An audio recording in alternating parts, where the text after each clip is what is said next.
Hola amados, ¿cómo están?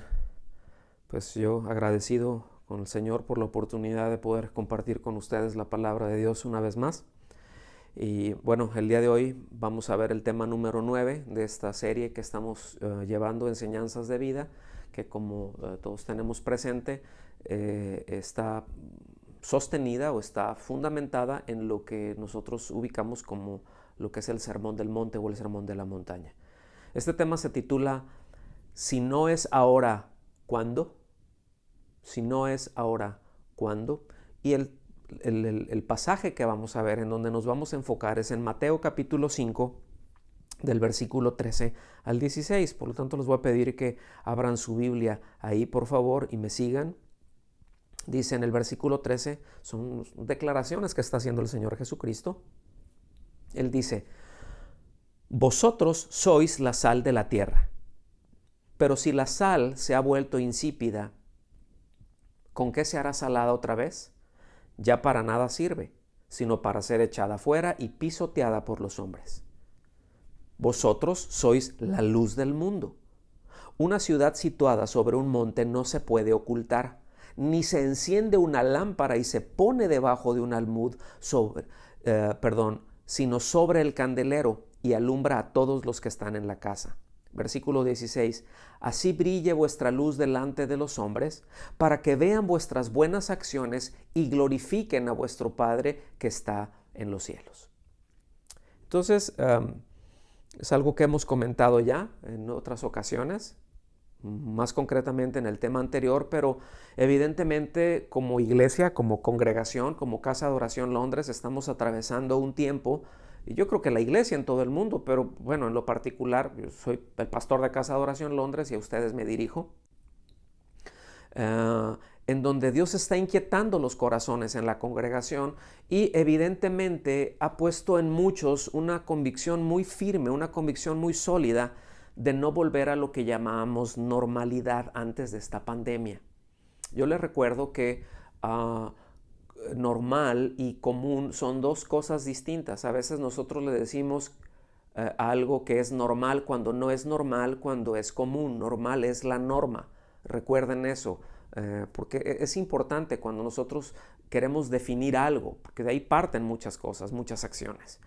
Pero es clara esta necesidad que tenemos de redefinir el término normalidad. No porque tengamos que cambiar el término, pero lo tenemos que cambiar para nosotros, ¿sí? Y que nosotros lo entendamos con mucha claridad y yo pienso que debemos de comenzar por establecer que para un discípulo de Cristo, pues normalidad está fundamentado en buscar siempre la gloria del Maestro, en buscar siempre la gloria de Dios y no en vivir para nosotros mismos. Acuérdense de esa pregunta que tenemos desde hace varios meses. ¿Para quién vivo? Eso es esencial. Acuérdense de esa. Nunca se olviden más bien para quién estoy viviendo, ¿verdad? Pero si regresamos a ese pensamiento original, a ese pensamiento primario de esta enseñanza que el Señor Jesucristo ha dado, ¿verdad? El sal y luz, pues habremos avanzado muchísimo. Habremos avanzado muchísimo. Porque de alguna manera, sin quererlo, sin pretender hacerlo, sin tener esa intención, pero al mismo tiempo, sin poder evitarlo, se ha perdido intensidad al desenfocarse de cosas que quizás considerábamos tan básicas, que la visión de estas cosas tan básicas se fue haciendo cada vez más borrosa al permitir que la idea de satisfacer nuestros propios deseos llegara. Ahora, eso sí, ya como creyentes, ¿verdad? Y le permitimos esa idea, pero siempre y cuando, ¿verdad? Llegamos a Cristo y hay cosas básicas, hay cosas esenciales. He puesto mi fe en el Señor, estoy bien arraigado en las doctrinas fundamentales, gloria a Dios, y eso está bien, así debe de ser. Pero a veces nos conformamos y, como digo, nos hemos diluido al quedarnos estacionados en una meseta de pensar que con llevar una vida moral, una vida que sí tiene que ver, repito, con unas convicciones muy firmes en la verdad, ¿verdad? Pues que busque simplemente hacer su fe aceptable.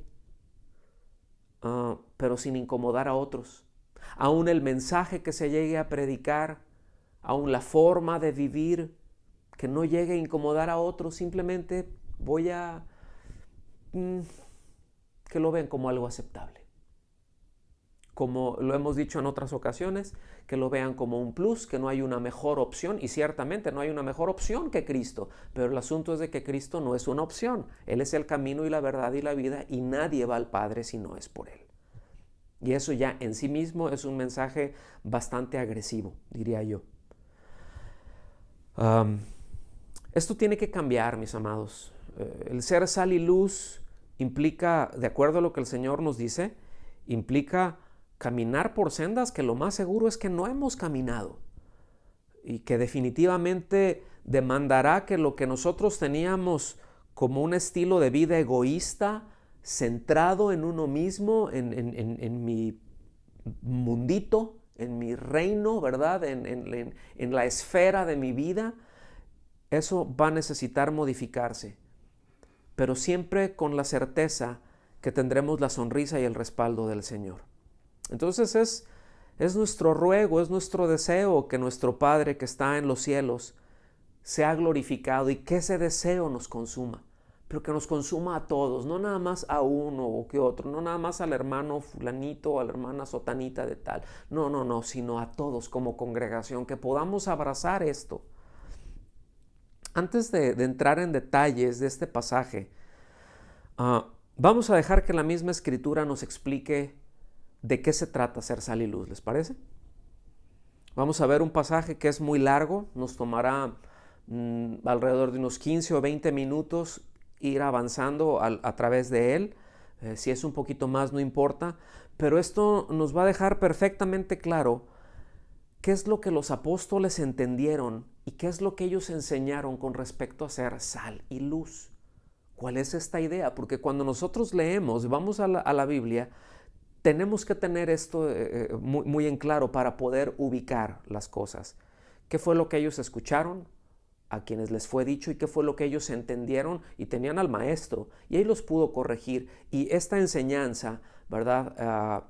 Pues que es prácticamente esencial para nuestras vidas. Esto que vamos a ver ahorita aquí en Primera de Pedro, pueden venir, de hecho pueden venir aquí con la Nueva Traducción Viviente, es con la versión que lo voy a ver en Primera de Pedro a partir del capítulo 1 y del versículo 14 en adelante, ¿verdad? Lo hace, describe lo que es ser sal y luz con un lujo de detalle y abarcando prácticamente todas las áreas de nuestra vida.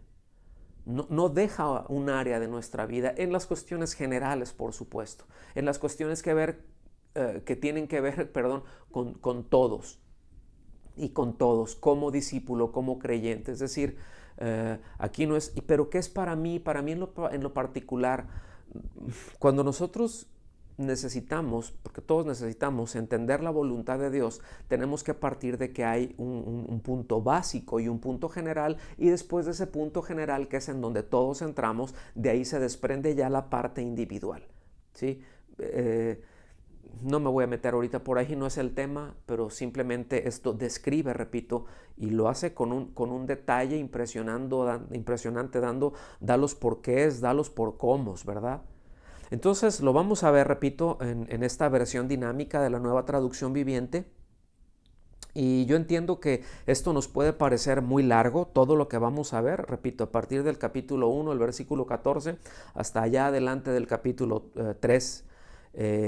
Pero aunque esto nos puede parecer muy largo, la verdad de las cosas es que malamente, porque el asunto es de que no estamos acostumbrados a leer grandes porciones de la Biblia durante la reunión. Esto es otro tema, y quizá en algún punto en la escuela bíblica entremos por ahí, pero malamente yo creo que vamos a retomar eso de leer porciones más largas, pasajes más largos durante la reunión, porque fíjense que en la iglesia primitiva eso es lo que esencialmente se hacía. Es decir, se leían grandes porciones de la palabra, además, por supuesto, de orar y de adorar abundantemente, ¿sí? Entonces, vengan conmigo, por favor, ahí a Primera de Pedro, al capítulo 1, a partir del versículo 14.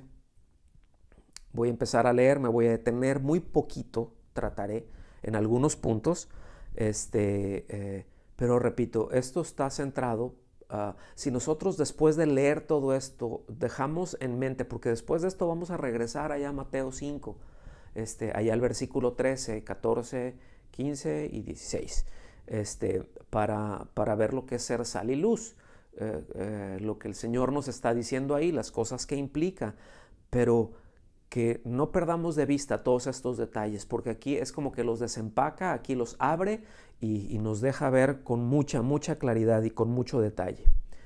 Ya les di tiempo de llegar ahí. Dice, por lo tanto, vivan como hijos obedientes de Dios. No vuelvan atrás a su vieja manera de vivir con el fin de satisfacer sus propios deseos. Antes lo hacían por ignorancia. Ya hemos hablado que ignorancia puede tener al menos dos vertientes. Una de ellas es porque carezco de la información y otra cosa es que tengo la información pero decido hacerla a un lado, decido no hacer caso. Pero bueno, aquí no nos especifica cuál, nos dice simplemente por ignorancia. Versículo 15 dice, pero ahora, antes, fíjense, dice, pero ahora sean santos en todo lo que hagan, tal como Dios, quien los eligió, es santo. ¿Quién nos llamó? ¿Quién nos trasladó de las tinieblas a la luz? ¿Quién nos sacó de la muerte y nos insertó a la vida? Bueno, Él es santo y nos dice, sean santos. Subrayen eso, sean santos. Tengan en mente lo que leímos allá en Mateo 5. En el capítulo 5, versículo 13, cuando dice, vosotros sois, ustedes son. Aquí es quiénes somos y qué es lo que somos. Esto es muy importante, esto es esencial, ¿verdad? Entonces dice, pero ahora sean santos en todo lo que hagan, tal como Dios, quien los eligió, es santo. Entonces aquí es claro que maneja un antes y un después. Versículo 16, póngame atención en este versículo, aquí es clave. Pues las Escrituras dicen, sean santos porque yo soy santo. Fíjense bien, no dice, sean santos como yo soy santo. No es eso lo que nos dice la Escritura, porque el decir, sean santos como yo soy santo, eso implicaría el ser por imitación. Y en ningún momento nos habla la Escritura de ser por imitación. La Escritura dice, sed santos porque. ¿Puede decir conmigo por qué? Porque yo soy santo. Y esto es por principio, es algo vital, porque esto tiene que ver con identificación. El vocablo porque es un indicador de identificación o explicación o causante o subordinante. ¿Qué quiere decir todo esto? Que no estamos imitando, o sea, simplemente replicando algo, sino que debido a que Él es santo, esa es la causa y nosotros nos estamos identificando con Él, pero a causa de que Él es santo, entonces nosotros también somos llamados a esto. Es decir, como el Señor es santo, si estamos en Cristo, si tenemos su vida, no hay otra opción sino ser santo. ¿Okay? Espero no haberlos hecho un lío. Voy a tratar de explicar esto y no pretendo entrar a otro tema, ¿verdad? Solo como un comentario, porque existen nociones que son equivocadas, que han dado pie a doctrinas pues imprecisas. Por ejemplo, estas tienen algunas premisas como decir que Cristo vino al mundo para enseñarle al ser humano cómo vivir. Cristo vino al mundo para enseñarnos cómo nos teníamos que comportar. Yo no sé si han escuchado eso, pero bueno, esa es una premisa equivocada, porque la Biblia no dice que Él vino para enseñarle al ser humano cómo debía de comportarse y cómo debía de vivir. No estoy diciendo ninguna herejía, póngame atención. La Escritura dice claramente que Él vino a buscar y a salvar lo que se había perdido. Ahora, Ciertamente, Él vino, rescata a los suyos, los hace sus discípulos y como discípulos nos deja ejemplos. Más adelante lo afirma, pero está en ese orden. Pablo les dice a los efesios, ¿verdad?, que somos salvos por gracia, por medio de la fe, que somos hechura suya, que somos creados en Cristo Jesús para buenas obras, las cuales Él preparó de antemano para que anduviésemos en ellas, ¿sí? Pero eso es para buenas obras. Ya hemos nacido de nuevo, tenemos la vida de Cristo. ¿Qué es lo que sigue? Seguir sus pisadas. ¿Qué es lo que sigue? Buenas obras. ¿Qué es lo que sigue? Yo he sido apartado por y para Dios. Voy a vivir para Él. No me voy a desviar de ese pensamiento. Me voy a enfocar. Ya he sido salvado por Él. Ya no voy a andar en la misma broma que andaba antes. ¿Me están siguiendo? Versículo 17. Recuerden que el Padre Celestial, a quienes ustedes oran, no tiene favoritos. Él los juzgará o los recompensará según lo que hagan. Aquí no está hablando para salvación, aquí Él está hablando a los suyos, pero nos deja en claro que Él es imparcial y que tenemos una responsabilidad de dar cuentas por aquello que Él nos asignó. Aquí no está hablando del juicio final, no está hablando de que, bueno, depende qué es lo que tú hiciste, según lo que hiciste fue bueno, fue malo, cuántas buenas, cuántas malas, te vienes al cielo, te vas al infierno. No está hablando de eso. Acuérdense, para el creyente está el tribunal de Cristo. Ciertamente ahí hay recompensas, ahí hay coronas y también van a haber algunos avergonzados ahí. Regresamos. Dice, así que tienen que vivir con un reverente temor de Él mientras sean extranjeros en la tierra. Es decir, no pertenecemos aquí, mis amados. No pertenecemos aquí. Versículo 18. Pues ustedes saben que Dios pagó un rescate para salvarlos de la vida vacía que heredaron de sus antepasados. ¿Se fijan? Él vino a pagar un rescate por nosotros. Y el rescate que Él pagó no consistió simplemente en oro o plata, sino que fue la preciosa sangre de Cristo, el Cordero de Dios, que no tiene pecado ni mancha. Versículo 20. Dios lo eligió como el rescate por ustedes mucho antes de que comenzara el mundo. Pero ahora Él se lo ha revelado a ustedes en estos últimos días. Ahorita estamos en los últimos días, ya. Versículo 21. Y estamos en los últimos días no por el coronavirus, ya saben. Los últimos días empiezan a partir del momento en que Él ascendió al cielo. El Espíritu Santo fue enviado por Él y estaremos aquí los últimos días hasta que el Señor lleve a su iglesia y Él venga. Esos son otros temas. Versículo 21. Por medio de Cristo han llegado a confiar en Dios y han puesto su fe y su esperanza en Dios, porque Él levantó a Cristo de los muertos y le dio una gloria inmensa. Al obedecer la verdad, es decir, al creer en el Evangelio, al arrepentirnos, esto es lo que habla, vaya el apóstol Pablo les habla a los atenienses, que Dios ordena a todo hombre en todo lugar que se arrepientan. Entonces dice, al obedecer la verdad, ustedes quedaron limpios de sus pecados. Ya es algo que ya hizo en todo aquel que cree. Por eso ahora tienen que amarse unos a otros como hermanos, con amor sincero. Ámense profundamente de todo corazón. Y dice, pues han nacido de nuevo. Noten, esto ya es un hecho. No van a nacer de nuevo, no. Ya han nacido de nuevo. Pero no a una vida que pronto se acabará. O sea, han nacido de nuevo, han recibido la vida de Cristo, han recibido la vida de Dios, la vida de lo alto, han nacido de lo alto, no para seguir en los mismos asuntos que estaban. Su nueva vida durará para siempre porque proviene de la eterna y viviente palabra de Dios. Versículo 24. Como dicen las Escrituras, los seres humanos son como la hierba. Su belleza es como la flor del campo. La hierba se seca y la flor se marchita, pero la palabra de Dios permanece para siempre. Y esta palabra es el mensaje de la buena noticia que se les ha predicado. Entramos al capítulo 2.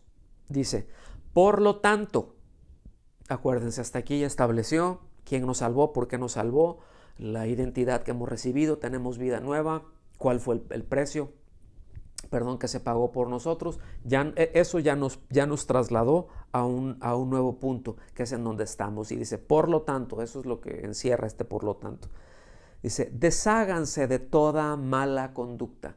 Otras versiones es desechen, saquen, échenlo para afuera. Pero dice, y esto es una responsabilidad que nos da a nosotros. Ustedes, dice, desháganse de toda mala conducta. Cuando yo me detengo, Señor, quítame esta mala conducta, quítame esto que está mal aquí en mí, quítamelo. El Señor dice, quítatelo tú, yo ya te di las herramientas. Ahora tú deshazte de eso. Esas malas conductas nosotros nos tenemos que deshacer de ellas, las tenemos que echar a la basura. La implicación aquí es como algo maloliente que uno saca a la basura.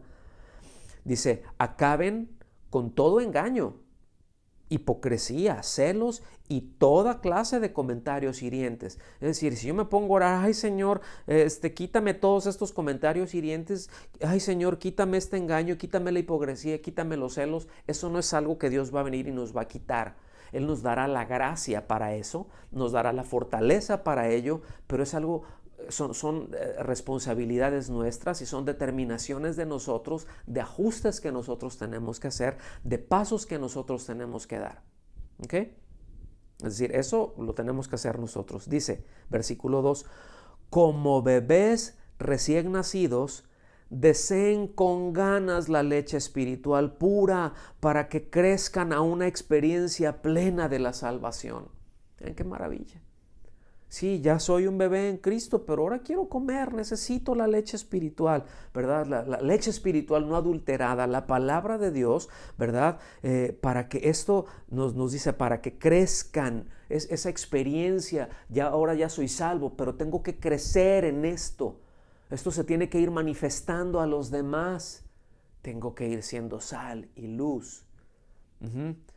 Y me gusta mucho, me llama la atención como la expresión que utiliza esta versión. Pidan a gritos ese alimento nutritivo. Dice, ahora que han probado la bondad del Señor, aquí se refiere ahora que el Señor les ha redimido. Dice, piedras vivas para la casa de Dios. Ahora ustedes se acercan a Cristo. Aquí ya cambia la figura, ¿verdad? De bebés, de niños en Cristo, ya a material de construcción, ¿verdad? Al material de construcción, su cuerpo, es una figura muy bonita. Ustedes se acercan a Cristo, quien es la piedra viva principal del templo de Dios. La gente lo rechazó, pero Dios lo eligió para darle gran honra. Esto va en consonancia con Filipenses capítulo 2. Y ustedes son las piedras vivas con las cuales Dios edifica su templo espiritual. Otra vez, ustedes son. Además, son sacerdotes santos por la mediación de Jesucristo. Ustedes ofrecen sacrificios espirituales que agradan a Dios, como dicen las Escrituras. Pongo en Jerusalén una piedra principal elegida para gran honra, y todo el que confíe en él jamás será deshonrado. Versículo 7, así es, ustedes, los que confían en él, ¿cuántos confían en él? ¿Usted confía en él? Qué bueno, yo también.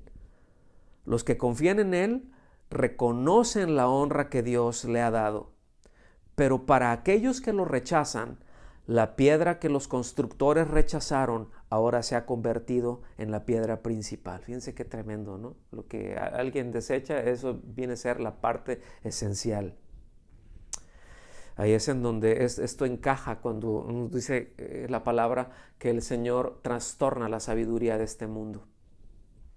Versículo 8. Además, Él es la piedra que hace tropezar a muchos. Es la roca que los hace caer. Pero fíjense bien, tropiezan porque no obedecen la palabra de Dios, no porque Él sea un tropiezo en sí mismo, es porque Él se levanta, se erige como la verdad y la desobediencia choca y cae. A eso se está refiriendo. Tropiezan porque no obedecen la palabra de Dios y por eso se enfrentan con el destino que les fue preparado. Pero ustedes no son así. ¿Así cómo? Bueno, desobedientes a la palabra de Dios. ¿Se fijan? Marca una diferencia. Porque son un pueblo elegido, son sacerdotes del Rey, una nación santa, posesión exclusiva de Dios. Por eso pueden mostrar a otros la bondad de Dios. A causa de esto pueden mostrar a otros sal y luz. Y entrar en su luz, dice, pues Él los ha llamado, a salir de la oscuridad y entrar en su luz maravillosa. Entonces noten que podemos y debemos anunciar lo maravilloso que Cristo Jesús es en virtud de lo que somos. Y somos en virtud de lo que Él ha hecho, no de lo que nosotros hacemos, no en virtud de nuestras obras. Es decir, no es por nuestras obras, es por lo que Él hizo, por los méritos de Él. Eso es lo que nos hace ser a nosotros, al creer en Él, al poner nuestra confianza en Él. Versículo 10. Antes, otra vez, fíjense bien cómo hace énfasis, antes no tenían identidad como pueblo, ahora son pueblo de Dios. Antes no recibieron misericordia, ahora recibieron la misericordia de Dios. Queridos amigos, ya que son extranjeros y residentes temporales, les advierto que se alejen de los deseos mundanos que luchan contra el alma. Y aquí es donde pone, escuche bien, pone precisamente el dedo en la llaga. Alma se refiere a la mente. Alma se refiere a esa facultad psicológica, a aquello que está en alguien que le da vida y que le da una diferenciación, pero que es el ser más íntimo. Y es ahí otros lingüistas, ¿verdad? Como Toggi o como Swanson, ellos lo manejan esto también como el ser interior, ¿verdad? O sea, se entiende en este sentido. Luchan contra el alma, ¿verdad? Esos deseos que por esa inercia, como lo hemos hablado en otras ocasiones, esa inercia que tiene mi carne de satisfacer sus propios deseos, de vivir para sí mismo, choca, hay una lucha con ese ser que ha sido redimido, que está ahí y que tiene deseos profundos por Dios y que entiende que ya no pertenece a este mundo, que aunque estamos aquí, no pertenecemos aquí, pero se entabla esa lucha. Pero nos dice muy bien cuál es el campo de batalla. Versículo 12. Procuren, esto es decir, busquen con insistencia, procuren llevar una vida ejemplar entre sus vecinos no creyentes. Aquí ya empieza más agudo. Repito, a partir del versículo 11 pone el dedo en la llaga. Los versículos anteriores nos viene desarrollando una parte muy importante en donde establece un antes y un después. Ahora, antes no tenían la vida, ahora sí tienen la vida. Antes esto, antes esto, ahora son así. Y ahora, a partir de esto, ya nos dice, repito, pero son responsabilidades que nosotros tenemos. Dicen, procuren llevar una vida ejemplar entre sus vecinos no creyentes. Y esto incluye a los parientes también y a todos los que están en casa, todos los que viven cerca de nosotros. Esto incluye a los compañeros de trabajo, los compañeros de escuela. Dice, así por más que ellos los acusen de actuar mal, verán que ustedes tienen una conducta honorable y les darán honra a Dios cuando Él juzgue al mundo.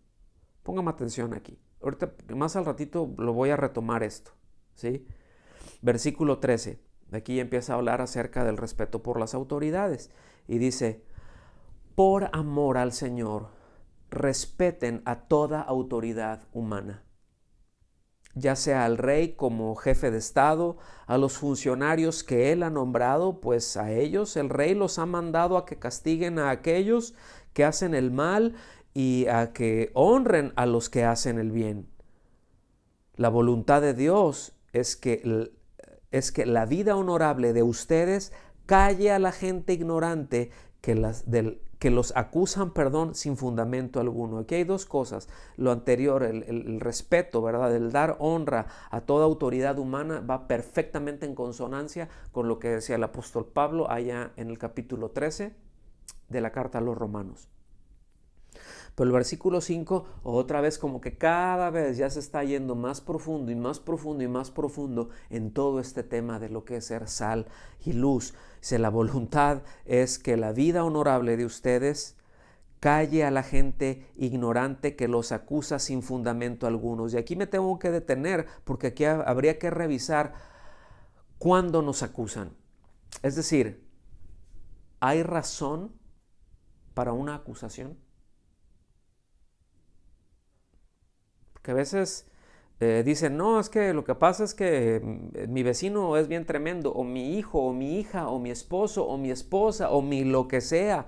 Es que me persiguen. Lo que pasa es que yo soy creyente y yo me conduzco de esta manera y yo estoy ahí en el trabajo y les estoy predique y predique y predique ahí en el trabajo, ¿verdad? Pero no se arrepienten porque son todos una bola de paganos y yo ya les dije que son unos idólatras y que va a venir el diablo y que se los va a llevar al infierno si no se arrepienten.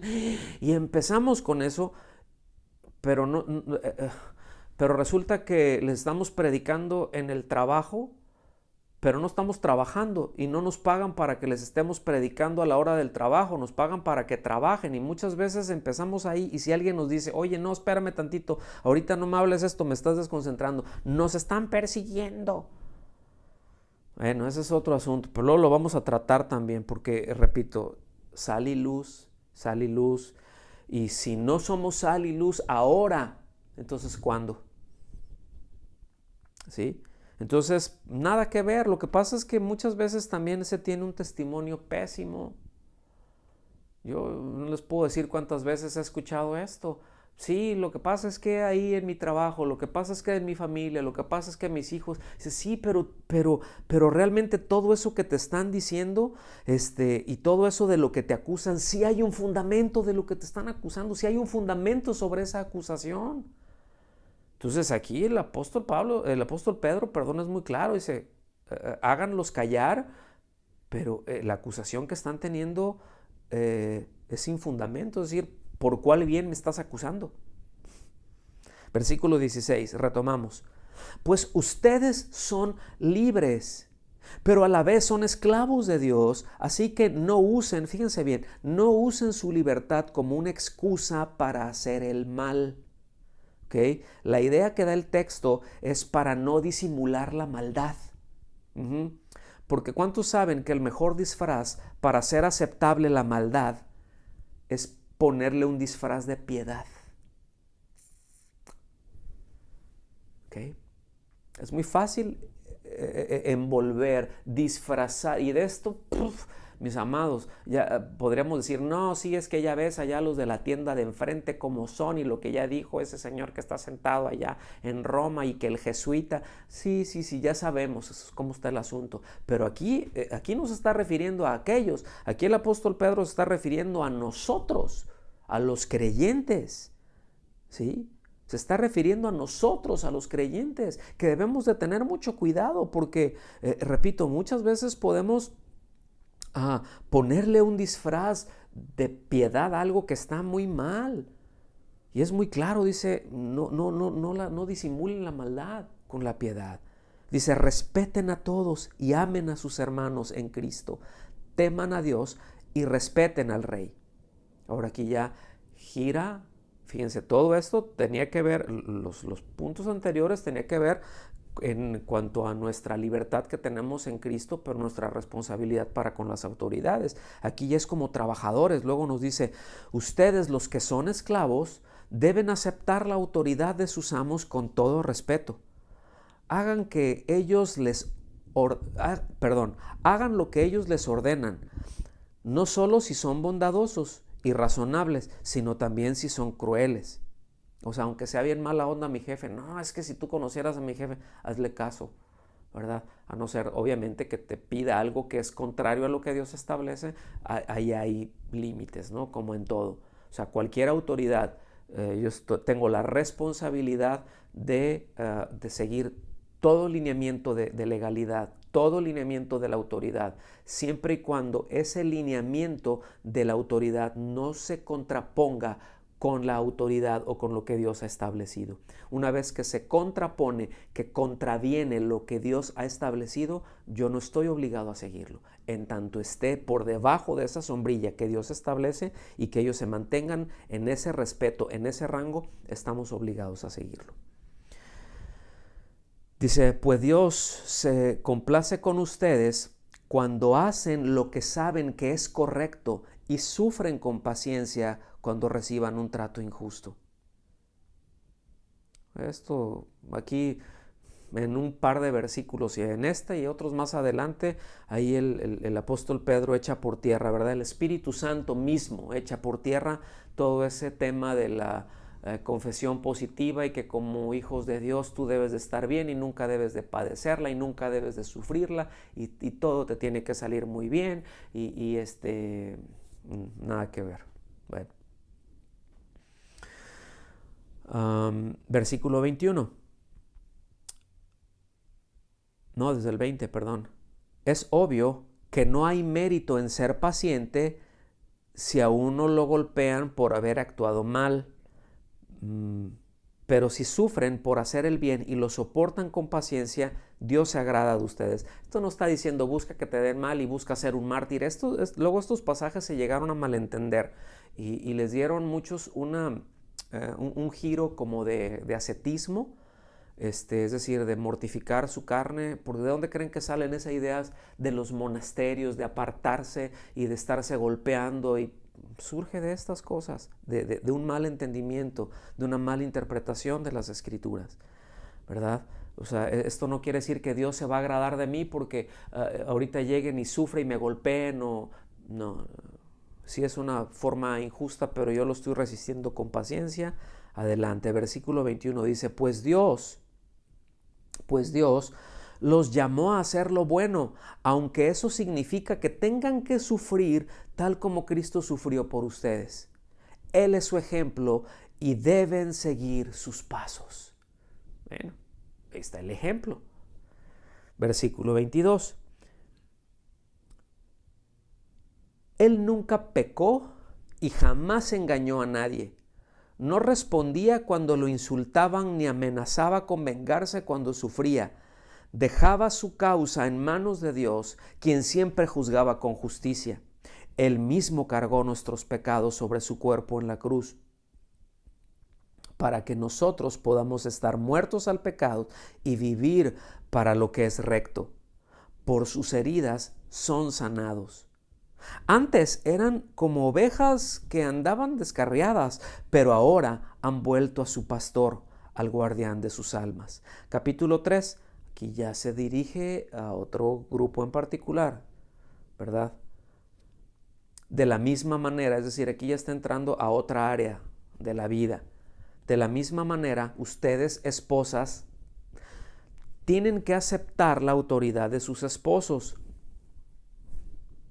Entonces, aun cuando alguno de ellos se niega a obedecer la buena noticia, la vida recta de ustedes les hablará sin palabras. Ellos serán ganados al observar la vida pura y la conducta respetuosa de ustedes. La idea que nos da esta frase o estas frases, este conjunto de frases, es más por el comportamiento que por las palabras. No está diciendo que no se predique. A veces eso se llega a tomar, ¿verdad? A veces se piensa sin decir nada, porque de repente por ahí han habido algunas máximas, ¿verdad? Como esta máxima creo que si no me traiciona la memoria, pero creo que fue Agustín de Hipona, el que dijo, predica en todo tiempo y si es necesario, utiliza palabras. O sea, yo entiendo que es refiriéndose a que se tiene que dar un buen testimonio y es cierto, pero la palabra de Dios nunca dice que no se predique, que solamente con el puro testimonio. A veces se llega a pensar y se toma este pasaje para decir, ahí está, mira, sin palabras, sin decir nada, así, nada más con que vea. No, mis amados. Aquí no se está refiriendo a esa. O sea, repito, la idea es que el comportamiento tiene un peso muy particular al mensaje que estamos dando. Es decir, si el comportamiento no va ligado al mensaje, esto se viene para abajo.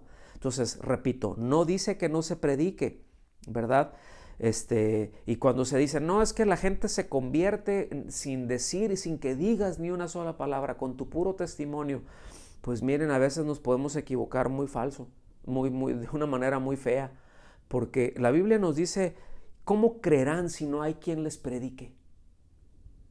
Nuestro testimonio tiene un impacto, por supuesto que lo tiene, nadie está negando. De eso se trata, ser sal y luz, de un buen testimonio. Ahorita vamos a llegar ahí, todavía estoy en la introducción. Pero ahorita que lleguemos ahí, fíjense, porque alguien luego puede decir, oye, mira, esa persona, quién sabe qué fe sea. Miren, si una persona se porta muy bien, hace todo bien, vamos a poner un ejemplo, en el trabajo, uno hace todo bien, siempre llega antes, se va después, termina lo que se le encarga, es una lindísima persona, una persona finísima, nunca lo oyes decir una palabra soez, ves que a veces ves cómo se comporta con su esposo, con su esposa o con sus hijos y dices, wow, qué persona tan más excelente, qué vida tan moral tiene. Eso no quiere decir que es un cristiano. Alguien se dice, pues yo no, bueno, es raro esta persona aquí en medio de nosotros, porque ya ves cómo está el mundo. Y quién sabe qué querrá, y a lo mejor, o qué fe tendrá, y a lo mejor esa persona puede ser un ateo. Es decir, alguien puede decir, oye, qué bien se comporta este ateo. O sea, el hecho de que yo me comporte muy bien siempre, no quiere decir que eso va a llevar a otros a que se conviertan. Pero si ven que yo tengo un mensaje que es congruente con mi vida, eso los va a llevar. Ahorita vamos a ir para allá. Pero si ven que es lo que yo hago, es contrario a lo que yo digo, si no es congruente, van a decir, mira, o tú ni siquiera tú crees en eso que me estás diciendo, o lo que me estás diciendo no es verdad. Seguimos. No se interesen tanto, le dice a las esposas, no se interesen tanto por la belleza externa, los peinados extravagantes, las joyas costosas o la ropa elegante. En cambio, vístanse con la belleza interior, la que no se desvanece, la belleza de un espíritu tierno y sereno que es tan precioso a los ojos de Dios. Miren, aquí hay un balance, porque tampoco está diciendo que sean unas chimoltrufias, ¿sí? Que no importa que anden todas desarregladas, ¿verdad? Y que parezcan veladoras y no está hablando de nada de eso, está hablando de que lo externo no sea una prioridad. Porque el hecho de que uno puede ver a alguien que está muy arreglado, eso no quiere decir que es una persona espiritual o que es una persona agradable siquiera. Entonces, está diciendo que el énfasis de lo que te embellezca no es lo de afuera, el embellecimiento tiene que venir por dentro, pero también date una manita de gato o garrita de tigre, lo que haga falta, pero ponte bien. Dice, así es como lucían hermosas las santas mujeres de la antigüedad. Ellas confiaban en Dios, fíjense, y aceptaban la autoridad de sus maridos. Por ejemplo, Sara obedecía a su esposo, Abraham, y lo llamaba Señor. Aquí las feminazis se hubieran pegado el grito. Ustedes son sus hijas cuando hacen lo correcto sin temor a lo que sus esposos pudieran hacer. De la misma manera, ahorita ya se nos va a borrar la sonrisita.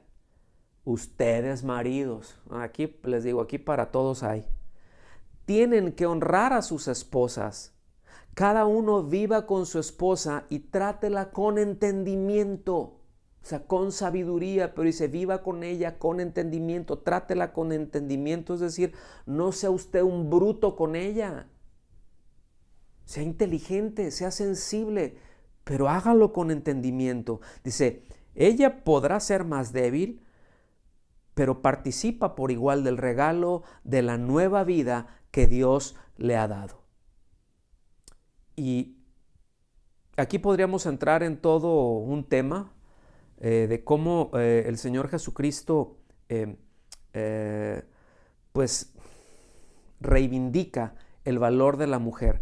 Ahora, no quiere decir que la mujer, esté hablando aquí de que la mujer sea débil. Lo que pasa es que socialmente no eran muy valoradas, que digamos. ¿sí? Repito, ese es todo otro tema de cómo Cristo viene y toda la obra de la iglesia, del cristianismo, cómo reivindica el valor de la mujer delante de la sociedad grecorromana, y podríamos hablar también de la sociedad hebrea, etcétera. No es el punto. Pero dice, trátala como es debido para que nada estorbe tus oraciones. Fíjense, hermanos. Hemos tratado este punto, lo seguiremos hablando, pero esa es la razón por las que las oraciones de muchos no llegan ni al techo. Están ahí, ay, siento que estoy en un desierto. Pues sí, pero ¿cómo estás tratando a tu esposa? ¿Estás viviendo con ella con sabiduría? ¿Estás tratándola con entendimiento? O repito, estamos siendo unos perfectos cocodrilos brutos, ¿verdad? Sin entendimiento, pues, oigan, yo repito, yo les he comentado esto en muchas ocasiones. ¿Usted cree que a Dios le gusta que le maltraten a la hija? Pues no, yo creo que a ninguno de nosotros. Y repito, ese es todo otro tema. Aquí ya va hacia todos los cristianos, ya en general. Dice, por último, todos deben de ser de un mismo parecer. Es decir, en todas estas cosas que forman el cuerpo de lo que está diciendo, toda esta explicación de qué es ser sal y luz. Compadézcanse unos de otros. Ámense como hermanos y hermanas. En esto es en lo que tenemos que ser de un mismo parecer. Sean de buen corazón y mantengan una actitud humilde. No paguen mal por mal, no respondan con insultos cuando la gente los insulta. Por el contrario, contesten con una bendición, y no es que Dios te bendiga, ¿verdad? Que a veces ese Dios te bendiga se oye como un que te parta un rayo. No, está hablando de algo bien interno, porque acuérdense, ahora tenemos la vida de Cristo, somos templo del Espíritu Santo y Él nos habilita para ser luz, para ser sal. ¿Sí? Eso es lo que somos, eso es lo que el mismo Señor Jesucristo dice que somos. Dice, por el contrario, contesten con una bendición. A esto los ha llamado Dios y Él los bendecirá por hacerlo.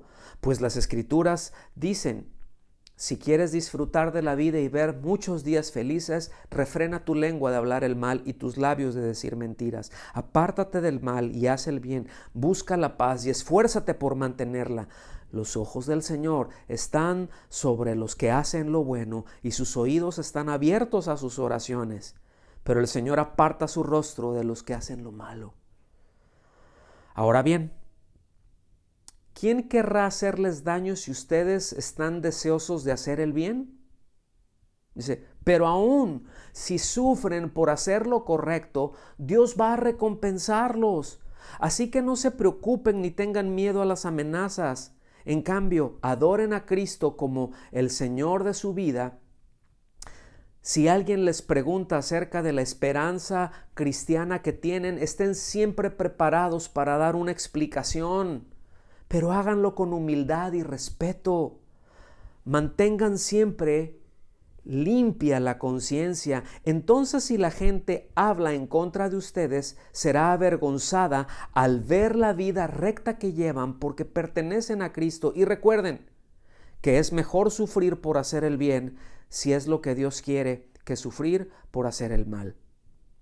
Entonces, fíjense qué tremendo va aquí. Cómo el creyente está entonces llamado a vivir en conforme al modelo que el Señor dejó, ¿verdad? En conforme que Él es el ejemplo para la vida de todos los que hemos creído en Él. Pues por eso somos discípulos. Por eso somos discípulos. Ahora vamos a regresar a Mateo 5, versículo 13 en adelante. Y fíjense, repito, si pusieron atención a lo que acabamos de leer, todo lo demás va a caer por su peso, en el mismo entendimiento. Versículo 13 de Mateo 5. Tengo que meterle velocidad. Dice, vosotros sois la sal de la tierra. Pero si la sal se ha vuelto insípida, tiempo. No quiere decir, este es un hebraísmo, hacerse insípido, hacerse desabrido.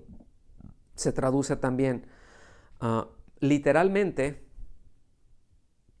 quiere decir hacerse tonto, hacerse necio, causar que se vuelva una tontería, causar que tomarlo como algo sin importancia. A eso se refiere hacerse insípido.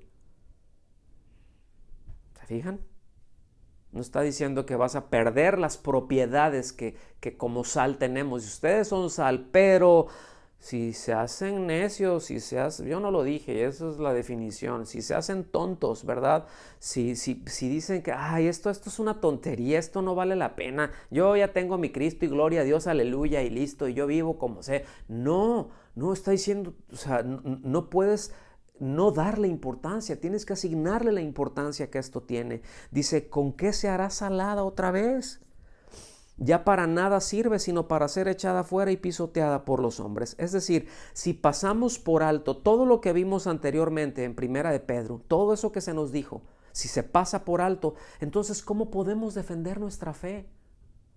Porque notan cómo al final de lo que leímos, Pedro dice que estemos siempre dispuestos y estemos listos para presentar defensa. Si alguien pregunta con respecto a ese testimonio que nosotros estamos viviendo y nosotros con humildad y con mucho respeto les podamos explicar, ¿verdad? En qué es en lo que creemos y que podamos dar testimonio. Y esto, fíjense ahorita qué importante esto, cómo lo cierra Pedro y cómo eso tiene cómo se engancha con una cualidad que tiene la sal. Porque, otra vez, ¿por qué utilizó el Señor la metáfora de la sal? ¿Qué quiso enseñar con ella? Sabemos que hay, pueden haber muchas respuestas, ¿verdad?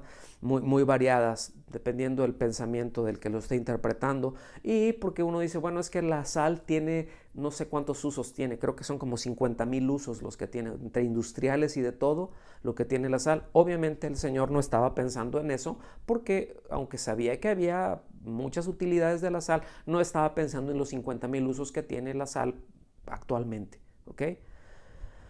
Pero sí hay algo que es muy evidente de tres funciones principales que se conoce la sal y que en aquel tiempo la tenían tan valorada, ¿verdad? Que parte de la paga que se hacía a la gente, incluso a los soldados romanos, era con sal.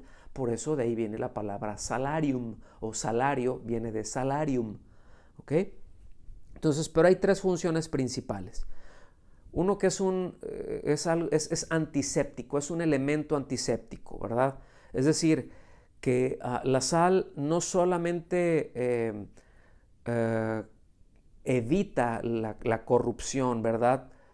Pero combate el deterioro que producen algunos elementos. Es decir, la sal evita que se echen a perder cosas. Cuando uno sala la carne, y de hecho así se mantiene por mucho tiempo, y antes eran los refrigeradores de entonces, eran las neveras de entonces, ¿verdad? Muchos alimentos perecederos, ¿verdad? Se salaban y se guardaban ahí para que no se echaran a perder. ¿Está bien? Y repito, eso era algo que se sabía, pero también la sal se utilizaba para curar heridas y de hecho todavía arde, ¿cierto? Pero elimina, es antiséptico. Hay una herida y si le pones sal, cuando alguien, por ejemplo, entra en aguas saladas y entra al mar y de repente te puede arder algo y dices que ni siquiera sabías, era alguna herida que tenías por ahí, ¿verdad? Porque ya entró la sal, pero ya está trabajando, ya está evitando, ¿verdad? Ya está combatiendo a gérmenes y bacterias. Entonces, el Señor entiende perfectamente esta primera condición que estoy mencionando y Él estaba enseñando a los suyos, a sus discípulos, que debemos de vivir vidas que no se contaminen con la corrupción del mundo. Que no nos contaminemos. ¿Sí? Eso es muy importante. Acuérdense todo lo que la consonancia que hace con todo lo que veníamos hablando de Pedro. Antes esto, por esto, pero ahora. Antes le hacían así, pero ahora. Es decir, ya no tiene nada que ver. Y hablas de ser santos, de estar separados. ¿Sí? No monásticamente, ya saben eso. ¿Cuál versículo? Segunda función principal. Pero fíjense, la sal es un elemento que provoca sed. Y siempre en lugares, cuando se realiza algún trabajo, las temperaturas son altas, que uno que está sudando mucho, siempre existe el riesgo de deshidratación, ¿verdad? Y cuando existe riesgo de deshidratación, siempre se da un poco de sal. Una dosis pequeña de sal va a ser un par de cosas, ¿verdad? Una de ellas es que va a producir sed. A veces alguien que se está deshidratando no necesariamente tiene sed, pero cuando tienes un poco de sal, te da sed y puedes tomar agua, y eso hace que la ingesta de agua sea necesaria. ¿Me están siguiendo hasta aquí? En este sentido, la vida del creyente entonces debe despertar sed en aquellos que están siendo influenciados por nuestra presencia, vamos a llamarlo así. Otra vez, en consonancia con lo que el apóstol Pedro dijo, ¿verdad? Los están viendo, les están dando con palo, les están dando durísimo y ustedes responden muy bien. Les van a preguntar, oye, ¿qué pasa contigo? Y les pueden decir, se provocó. Esto provoca sed, provoca un interés. Entonces, por eso el testimonio del creyente es inevitable complemento a la predicación del Evangelio. Tiene que ir ciertamente la predicación del Evangelio, pero tiene que ir el testimonio. El solo mensaje está bien, Dios hace maravillas y es lo que utiliza en esencia el Espíritu Santo para convencer al mundo de pecado, ¿verdad? Es el mensaje del Evangelio, pero ahí se está refiriendo, aquí se está hablando de nosotros, de lo que nosotros somos y el por qué lo somos. Entonces, actualmente en la sociedad, pues las palabras que se expresan o que solamente expresan promesas ya son poco aceptadas. Ahorita se puede ver con mucho escepticismo, ¿verdad? Alguien está diciendo y trae un mensaje y dice y habla maravillas y la demagogia, ¿verdad? Y uno puede decir, no lo sé. Pero si hay vidas transformadas detrás del mensaje que se está dando, entonces sí son un elemento muy poderoso en las manos de Dios para despertar en los perdidos un deseo por Cristo, una sed. Al menos déjame ver de qué se trata, ¿verdad? Porque cuando ven lo contrario no quieren acercarse a Cristo, se alejan. Y de esto podríamos hablar mucho. Yo creo que muchos de nosotros hemos visto historias de terror, si no es que hemos participado en ellas de uno u otro lado.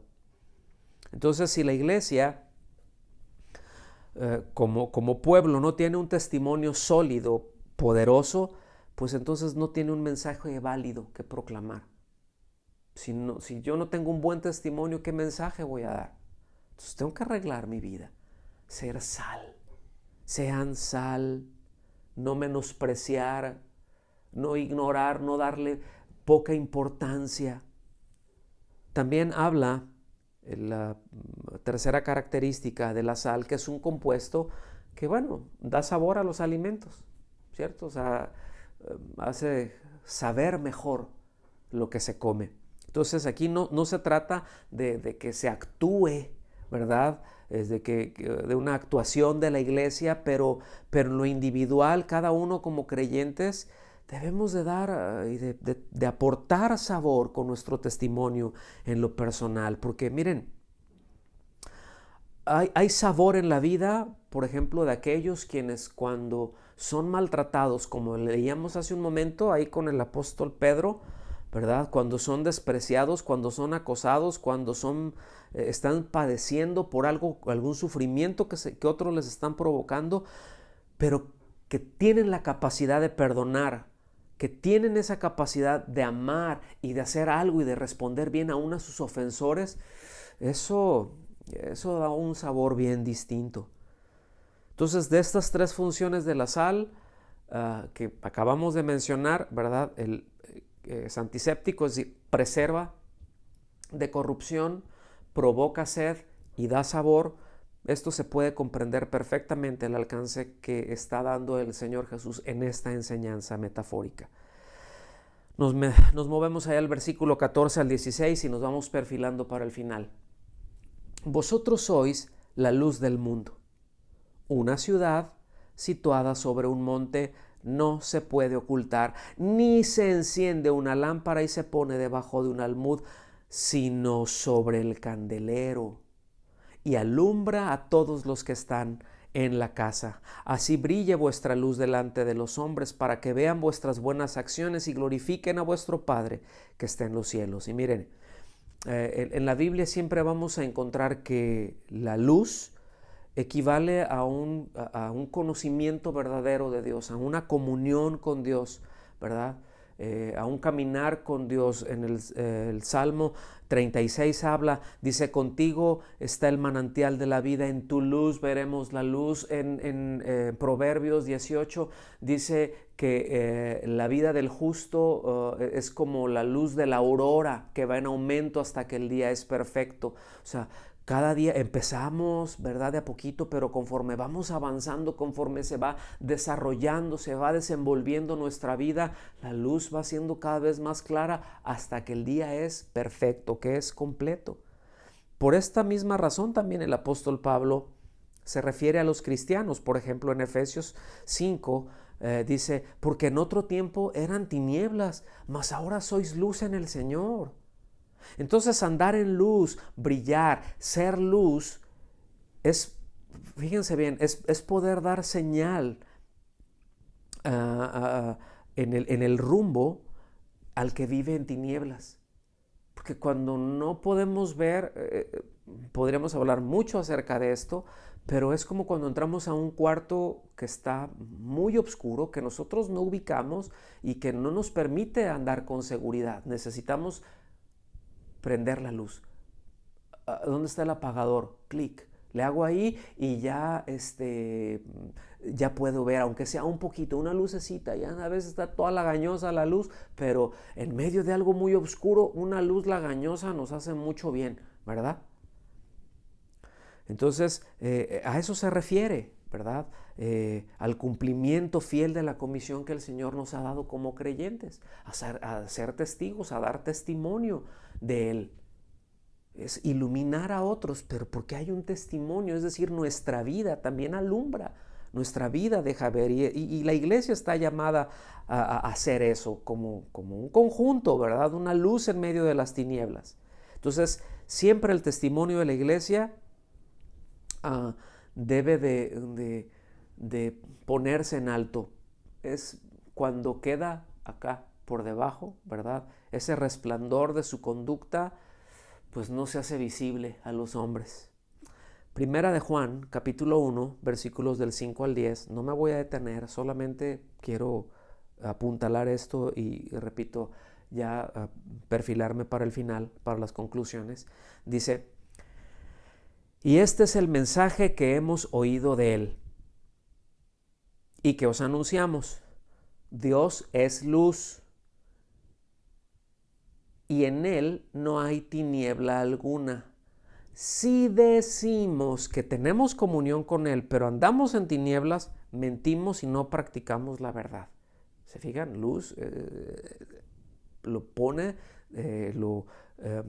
ahora sí que luz lo pone a la luz o lo compara con esa relación, con esa comunión con Dios, pero no solamente con esa comunión con Dios que es así, nos lleva a una comunión así. Entonces tiene que haber luz así para con Dios, pero también tiene que haber luz así hacia mis semejantes. Mas si andamos en la luz, como Él está en la luz, tenemos comunión los unos con los otros. Ahí está. Y la sangre de Jesús, su Hijo, nos limpia de todo pecado. Si decimos que no tenemos pecado, nos engañamos a nosotros mismos y la verdad no está en nosotros. Si confesamos nuestros pecados, Él es fiel y justo para perdonarnos los pecados y para limpiarnos de toda maldad. Si decimos que no hemos pecado, le hacemos a Él mentiroso y su palabra no está en nosotros. Entonces, fíjense bien, qué importante es esto. Es decir, no, ¿cómo está tu relación con Dios? ¿Cómo está tu comunión? No, estoy con el casi apenas toco el piso, siento que ando flotando, porque con el Señor ando súper bien y aleluyita, pero se lleva perdón por la expresión, pero se lleva del asco con los que tiene cerca. Se lleva peleándose, no perdona, está todo amargado. es una persona que está con resentimientos, o sea, iracunda, ¿verdad? ¿Cómo puede decir que está en comunión con Dios? Dice, no, no, no, no, no, algo no está bien. Ajusta tu lámpara, mano. Ajusta tu lámpara. Ponle un foco. A lo mejor piensas que está bien, pero le falta un foco. Entonces, el testimonio siempre en el hogar, como en la iglesia, es algo esencial para el mundo, fíjense. No hay, pónganme atención, les digo, ya estoy terminando, y ahora sí, final. Nada más frustrante que haya un cristiano que pretenda alumbrar en el mundo y en la iglesia, pero se manifiesta con un comportamiento propio que parece que está en tinieblas dentro de su hogar. Hay un dicho, ya saben acerca de los dichos, hay sabiduría en ellos, pero hay un dicho que dice, candil de la calle y obscuridad en la casa. Qué terrible, ¿no? Qué terrible. Sí, aparentemente todo está bien, pero hay un testimonio que dices, no está nada bien, horrible, es frustrante, y no hay nada más contrario al testimonio y que cause más fracasos en la evangelización. Por ejemplo, ya directo para con los hijos, ¿verdad? Que unos padres que hablan del amor de Dios, pero que son incapaces de amarse entre ellos o con el resto de la familia. Sí, el amor de Dios es maravilloso, pero a ti te trato con la punta del pie. Nada más contrario. Y así podríamos, la lista de ejemplos puede crecer enormemente. Entonces, el proceso, mis amados, de ser sal y luz es muy sencillo, es muy claro. ¿A qué se está refiriendo esto? Que el creyente practica y sigue una vida de obediencia a Dios. El mundo observa y Dios es glorificado en la manera en que nosotros vivimos. Ese es el proceso. Entonces no se puede salar sin sal y no se puede iluminar sin luz, ¿verdad? Tampoco hay una vida de testimonio posible si no hay una comunión. Es decir, yo no puedo tener un buen testimonio si no tengo una buena comunión con Cristo, si no tengo una comunión, algo vivencial con Cristo, ¿verdad? Porque otra vez, ser sal y luz habla de esa condición de vida de nosotros como creyentes, esa vida santa que no es el resultado de una imposición de mandamientos. No es por imposición. Una vida santa no es porque haces esto y esto y esto y hay una lista de sí y una lista de esto no debes hacer. No parte desde ahí, sino de la comunión de vida con Jesucristo. Mas ya no vivo yo. Cristo vive en mí. Lo que ahora vivo en la fe, lo que ahora vivo en la carne, lo vivo en la fe del Hijo de Dios. ¿Está bien? Entonces, mis amados, no queremos que el nombre del Señor sea desprestigiado. Es terrible y ya lo ha sido mucho. Miren, que hablen mal de nosotros, va. Carlos Spurgeon le dijo a alguien por ahí, oye, no te pongas triste si alguien está diciendo algo malo de ti. Ay, es que dijeron esto de mí, dijeron aquello, ¿verdad? Porque luego somos así. Y el consejo de Carlos Spurgeon, el consuelo, ¿verdad? De él fue, mira, que no te dé tristeza que digan cosas malas de ti, porque eres mucho peor de lo que dicen, ¿eh? O sea, si realmente te conocieran internamente, ya no me consueles, ¿verdad? Ya no, y como decimos, ya no me ayudes, compadre. Pero la verdad es que si hablan mal de nosotros, puede ser que tengan algo de razón, pero que hablen mal del Señor, no hay razón. Él no ha dado una razón. Si hablan mal del Señor, es porque la iglesia ha dado razón para ello. Y lamentablemente hoy en día vemos mucho de eso. Bueno, siempre se ha visto. No voy a ahondar otra vez por ahí. El punto es que Dios se ha glorificado por la conducta y testimonio nuestros, mis amados, por la manera de vivir de nosotros. Sí el mensaje que decimos, pero sí la manera en que vivimos.